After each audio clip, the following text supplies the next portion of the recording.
on, boxing fans? This is Kenneth. What is the SBM bank? Boxing business on the web at www.sbmboxing.com. Friend request, subscribe. Let's speak boxing. Andre Ward this weekend. Andre Ward's going to go ahead and fight. He took a 14-month layoff. He's going to take on Edwin Rodriguez.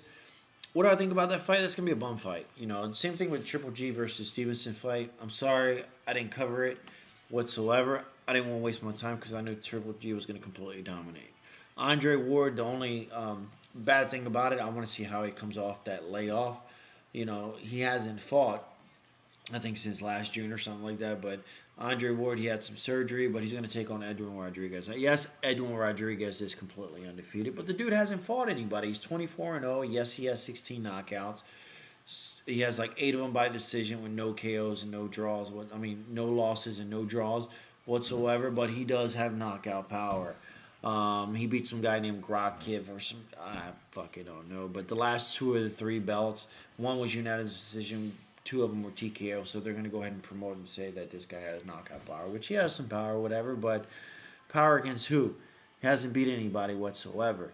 Now the whole thing with Andre Ward itself, Andre Ward, you guys know, gold medalist. He's undefeated. He's number 2 ranked pound for pound on the list. I think he shouldn't be number 2. Me personally, I'm sorry, I'm a little tipsy right now, but me personally, regardless of alcohol or not alcohol, I just feel like he shouldn't be number 2. I'm sorry. The only person he beat, yes, he beat Carl Froch. He beat Chad Dawson, but he is 26-0, 14 KOs. He's a bad dude, you know. He beat Chad Dawson. Chad Dawson had to come down and wait. He TKO'd Chad Dawson. He beat Carl Froch. I think that was a united decision, 12 rounds. They went all 12 rounds. He beat Abraham. He beat Bika. That all went 12 rounds as well. But other than Froch and Dawson, you know, beating those guys, and especially Dawson had to come down and wait, you know, I honestly feel like he shouldn't be number 2. But whatever. Whatever the case may be. But anyways, I want to go ahead and give my fight prediction on that fight. They're evenly matched up. They're both 6 feet. As far as the reach, I think Rodriguez hasn't beat in reach. Rodriguez, basically his last performance, he put on a good performance. He's young, he's undefeated, he's powerful and stuff like that. And that's why they give him the opportunity.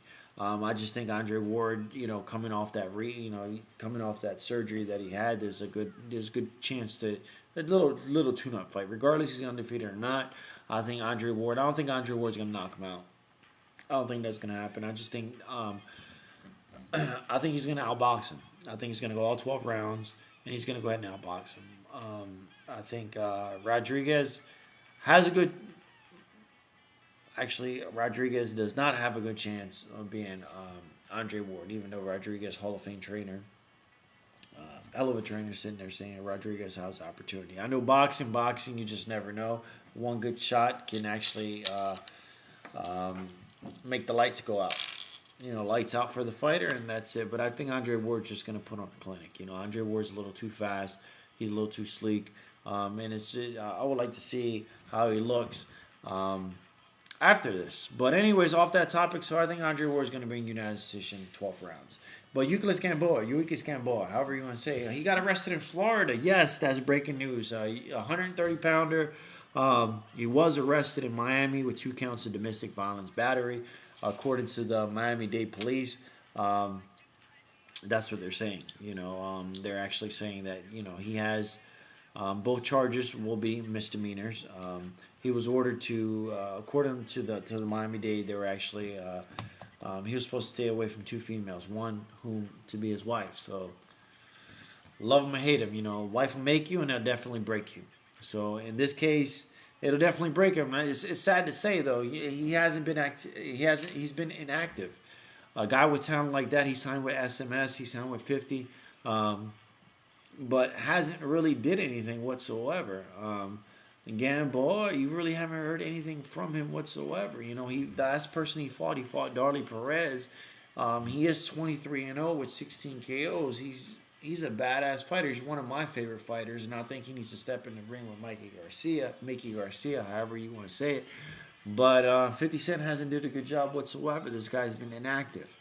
SMS promotions. Like, what the fuck is going on? That's some bullshit, man. Get this guy Gamboa in the ring. Like, what's taking so long? This guy should be fighting at least 3 times a year. But it's not happening. But anyways, guys, this is Kenneth, SBM Boxing. Friend request, subscribe. We're going to start covering more and more fights. You know, I just been bored with everything that's been going on. HBO 24/7, that shit sucks. With Brandon Rios and Manny Pacquiao. Everything's outdated. It's just boring to me. It's just weird to see Brandon Rios in a 24/7 with Manny Pacquiao. It's just awkward. And you guys already know my fight predictions of that. It's just going to be like another Margarito. I think Pacquiao's just going to go to town and just unload a flurry of punches that Brandon Rios has never seen whatsoever. So he can sit there and say he's Brandon. Not taking anything from Brandon Rios. Brandon Rios is a great fighter. I like Brandon Rios. But he's a warrior. He's going to keep coming forward. But he's going to keep coming forward and get blasted by a shitload of punches that's going to have some power to him. But anyways, guys, this is Kenneth SBM Boxing. Friend request, subscribe. Have a good one.